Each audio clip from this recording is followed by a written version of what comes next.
Hello and welcome to another episode of LightReviews. I am and always will be your host, Hikaru. So it's been a while, hasn't it? I must say I truly am proud of myself for not being useless and instead doing this for a second time. In celebration of this, I present you with tits! I mean a review! Now I'm usually not the keenest when it comes to anime adapted from games. They always feel rushed for me because a significant amount of storyline's been cut out. Now I understand that when adapting games you'd always look to include all the good parts while making sure that the plot doesn't fall through the cracks. However, as an anime fan I'd always feel discontented knowing that some bits have been kept away from me. It leaves me with an emptiness that can only be fulfilled by playing the game. But that's enough of the idle chatter, and let's now proceed to this review. Now as you've seen from the title of this video, you obviously know what's coming. Ignore the fact that I'm potentially ruining my review credibility from the get-go, and take me by the hand anyway, as I'll be reviewing Oretachi ni Tsubasa wa Nai, or known in English as We Without Wings. It's a 12-episode anime that aired in the spring of 2011, was animated by Studio Nomad, directed by Usho Shinji, and written by Makoto Ito. Its synopsis and thumbnail wouldn't make for the most hype-inducing advert ever, although, still being diligent with my season following at the time, I decided, why not? And I must say, this caught me by surprise,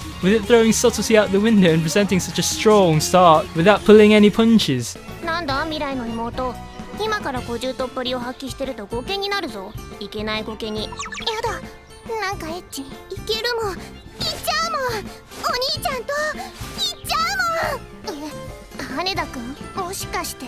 Though fortunately enough, there's more to this anime than just titillation. The show first presents itself as being mainly set in the city of Yanagihara, where we are introduced to the three male leads, Takashi Haneda, Shusuke Chitose, and Hayato Narita, each having their very own predestined partners. In an effort to make things a lot more interesting for us, the creators gave each character a defining characteristic. Takashi is your typical run-of-the-mill high school student, living his life surrounded by homework, classmates, and unlikely love interests. Sound familiar? Oh, and his girlfriend's got huge breasts? Shusuke's world is set in a cafe called Alexander, where he comes into contact with his co-workers and close friend Kakeru Otori. He's a carefree young lad who gets by in his life by working several different part-time jobs. And oh, his girlfriend's got huge breasts. Hayato, in contrast to Shusuke, takes himself a lot more seriously. He proclaims himself to be the hard-boiled handyman of the community, trying to justify his standoffish personality when what he really is a skirt-flipping lolicon. He is lovingly called by his associates as Dracula, being known to only appear at night in the streets of Yanagihara, and his girlfriend's got a huge bike. These three are shown to have very own separate worlds in such a city, and are initially implied to be independent of one another. It is then revealed that these three comprise the body of a single person, with Takashi assigned to take control in the morning, Shusuke in the afternoon, and Hayato at night. Apparently we've been given a protagonist with DID. Shusuke and Hayato's main goal is to help Takashi by taking control of the body while he is out to lead his second life. The main heroines, Asuka Watarai, Hyoko Tamaizumi, Naru Otori, and Kobato Haneda, as it stands, were your usual set of moe characters, Kobato being the best girl and my absolute favorite. The four of them were sweet, undeniably adorable, and had enough development in there to tickle the fancy of any young lad,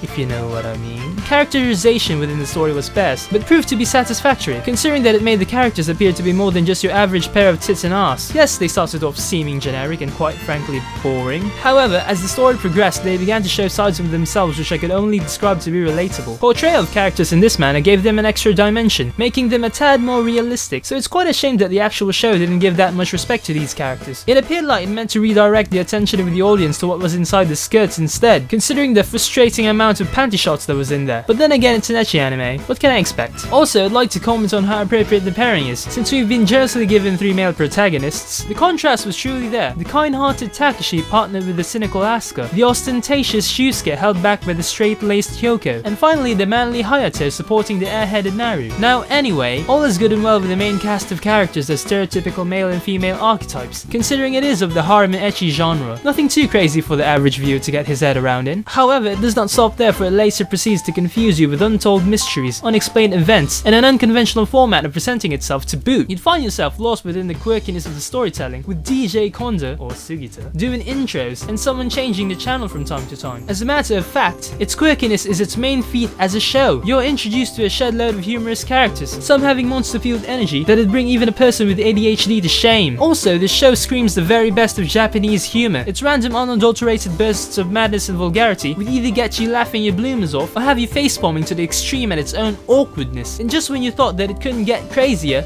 it dumps this world called Dretgard on you like a bucket of ice. This fantastical land, which is somewhat like the setting of every other 8-bit game you've been playing as a child, is where Takashi, or in this case, Sir Hawk, spends his time slaying monsters, and also doing a signature move, something we're all very familiar with.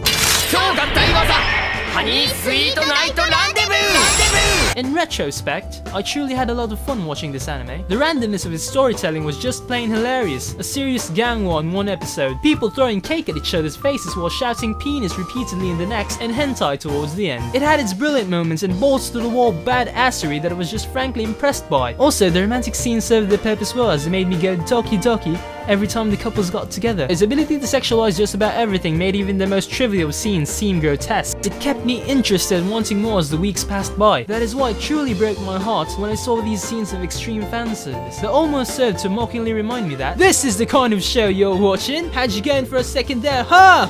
Dipshit! With that in mind, I rightfully determined this anime to be something that would mix a different flavor into its respective genre. You could actually see the effort made to kick it up a notch, while still keeping the cliches, tropes and charm that we've come to know and love when watching anime of the same nature. After watching this show, I thought it must have been good fun to have participated in the staff meeting. I mean, it just felt like when they decided to adapt this from the game, which was originally published by Naval, they literally dared the staff to do all these in 12 episodes. Within these 12 episodes, you are given, again, a daunting amount of characters, the struggle of overlapping worlds, and a certain degree of fan service. All these while still keeping, fingers crossed, character development and pacing. This usually signifies another train wreck of a show, but I later found the convolution to work to its advantage, because as I said, the show is quirky, but it seemed like it was aware of its own quirkiness. This led it to have a bit of style as it presented itself. It's quite apparent in the multiple components that make up such an anime. The side characters did not only fulfill their roles as support and comic relief, but also shared the same spotlight with the protagonists at times. The fan service, while being embarrassing as it was, had been professionally done, and coupled with a few pop culture references at that. Finally, the use of the concept of overlapping worlds still intrigued me to no end, especially in a medium that is anime. Retogard, the world of fantasy, disenchanted me there as the story would later drop a bomb on you. Though Yanagihara as an urban setting certainly was impressive, its use in the anime was what I would call superb when I compare it to other shows that take place in urban settings. However, it still made me feel how large the scale can be when you're in a city. The excitement evoked when living in a city, I feel, was depicted well in this anime, especially when it showed how dark the world can become in such a place.